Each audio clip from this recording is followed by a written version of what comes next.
امام حسن کی پیدائش ہوتی ہے رمضان المبارک کے مہینے میں، امام حسین کی پیدائش ہوتی ہے شعبان المعظم کے مہینے میں، امام حسن کی پیدائش ہوتی ہے 15 رمضان المبارک کو، امام حسین کی پیدائش ہوتی ہے 4 شعبان المعظم کو۔ کچھ لوگ 3 بھی کہتے ہیں، کچھ 5 بھی کہتے ہیں، کچھ 4 بھی کہتے ہیں۔ میں 4 اس لیے کہتا ہوں کہ نہ 3 کی طرف جائیں نہ 5 کی طرف، بیچ کا قول 4 میں 4 ہجری میں، شعبان کی 4 تاریخ، ہجرت کی بھی ہجری جو سال تھا وہ بھی 4۔ اور پھر اللہ اکبر، شان دیکھیں، اللہ اکبر۔ اب ذرا اپنی سماعتوں کو باوضو کریں، نگاہوں میں تقدس کا جامع رکھیں، خیال و فکر کو تطہیر عطا کریں اور توجہ سے سنیں۔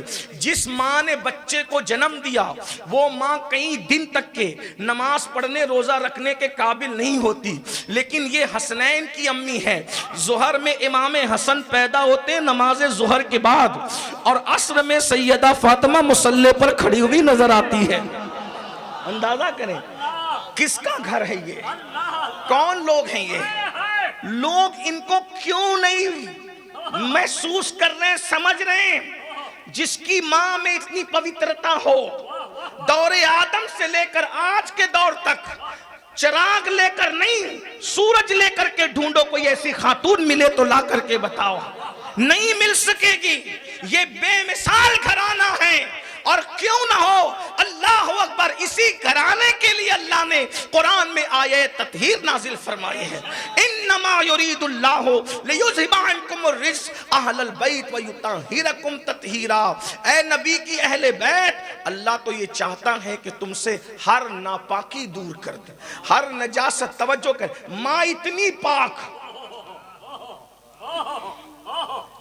اس بات کو اگر خانقاہ میں بیٹھ کر صوفیہ کے درمیان بیان کریں تو صوفیہ رقص کریں۔ ماں اتنی پاک کہ ظہر بعد بچے کو جنم دے کر عصر میں مصلی پہ کھڑی ہو رہی ہے، اور بابا اتنا پاک، بابا اتنا پاک کہ رسول اللہ فرمائے جس کے دروازے مسجد نبوی میں کھلتے ہیں سب کے دروازے بند کر دیے جائیں، مسجد میں صرف 2 کے دروازے کھلیں گے، یا تو نبی پاک کا دروازہ یا تو علی پاک کا دروازہ۔ جنابت کی حالت میں کوئی مسجد میں نہیں آ سکتا، اگر جنابت میں کوئی آ سکتا یا تو اللہ کا نبی ہے یا تو مولا علی ہے۔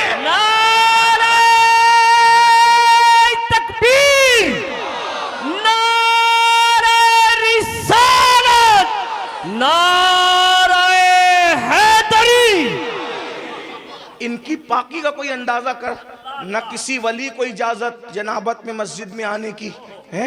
کوئی ولی صاحب آ سکتے، کوئی محدث صاحب، کوئی مفسر صاحب، کوئی آ سکتا ہے، کوئی غوث قطب قلندر کوئی آ سکتا ہے؟ کون آ سکتا ہے؟